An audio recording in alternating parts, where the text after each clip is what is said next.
Kenapa sih setiap kali gagal, rasanya dunia ikut berhenti? Padahal gagal itu cuma tanda kalau kamu sedang berproses. Kadang kita lupa kalau luka hari ini bisa jadi pelajaran berharga besok. Yang kamu sebut kegagalan bisa jadi cara semesta mengarahkanmu ke tempat yang lebih tepat. Jadi yuk, bangkit pelan-pelan. Jangan bilang mau kerja di dunia kesehatan kalau masih mikir kerjanya cuma ngasih obat. Halo semuanya, perkenalin nama aku Nadifa. Hari ini aku bakal ngobrol bareng bersama salah satu tenaga kesehatan yang bakal banyak cerita banyak hal tentang profesinya. Dari yang seru sampai yang bikin mikir 2 kali. Buat teman-teman Gen Z yang kepo terhadap dunia kesehatan dan juga atau yang punya cita-cita di profesi ini, video ini sangat cocok untuk kalian. Nah, langsung saja kita perkenalan dengan narasumber kita yang bernama Kak Riza. Assalamualaikum warahmatullahi wabarakatuh. Hari ini saya akan mewawancarai salah satu karyawan atau analis di sebuah rumah sakit. Selamat siang Bu Kak Riza. Selamat siang, Mbak. Begini Bu, saya sedikit ingin bertanya kepada Ibu sekitar profesi sebagai analis. Apakah Ibu tidak keberatan? Insya Allah tidak. Boleh saya mengetahui nama dan jabatan Ibu di tempat kerja? Nama saya Sofia Endriza, biasa dipanggil dengan Riza. Saya sebagai analis di salah satu rumah sakit di Kota Padang. Sudah berapa lama Ibu menjalani profesi ini? Saya ngapain profesi ini sekitar 12 tahunan lebih.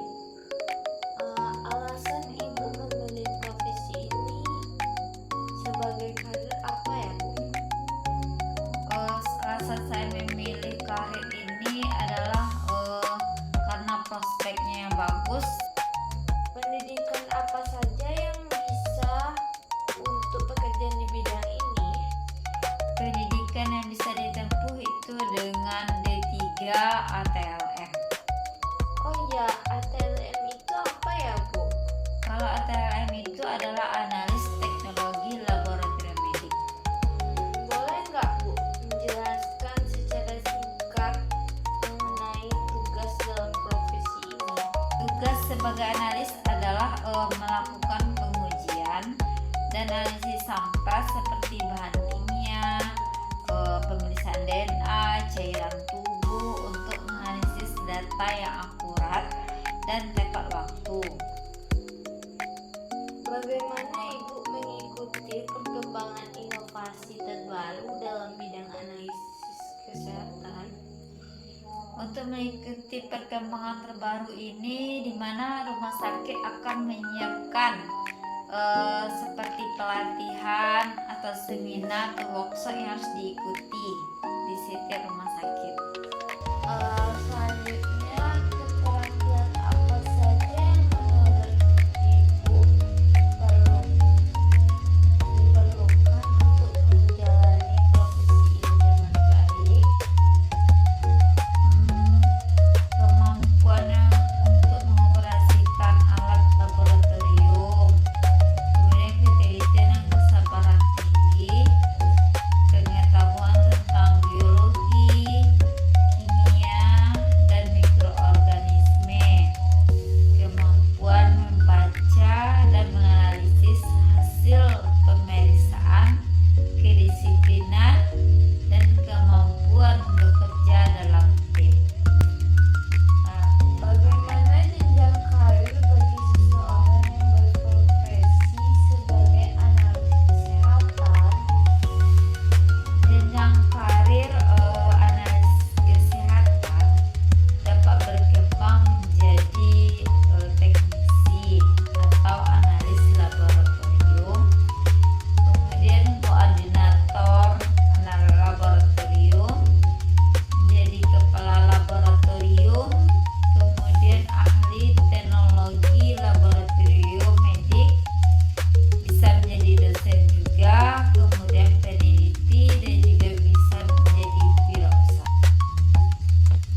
pasien untuk sembuh.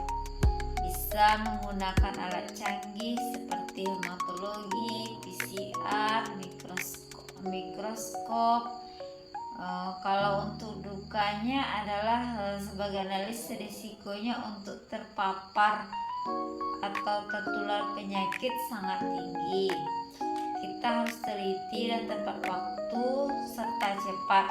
Banyak orang mengira pekerjaan ini dianggap sepele, padahal sangat menentukan keselamatan pasien.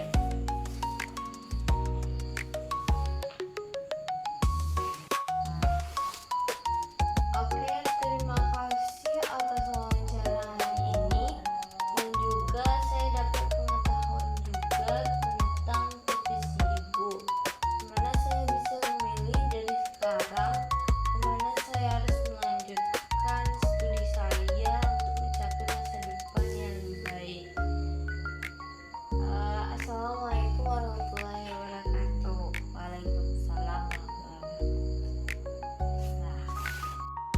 Terima kasih banyak karena sudah menyimak wawancara ini. Semoga dari penjelasan hari ini bisa lebih ngerti betapa pentingnya peran analis kesehatan di balik setiap hasil laboratorium. Meskipun jarang terlihat, mereka adalah bagian besar dari penyembuhan pasien.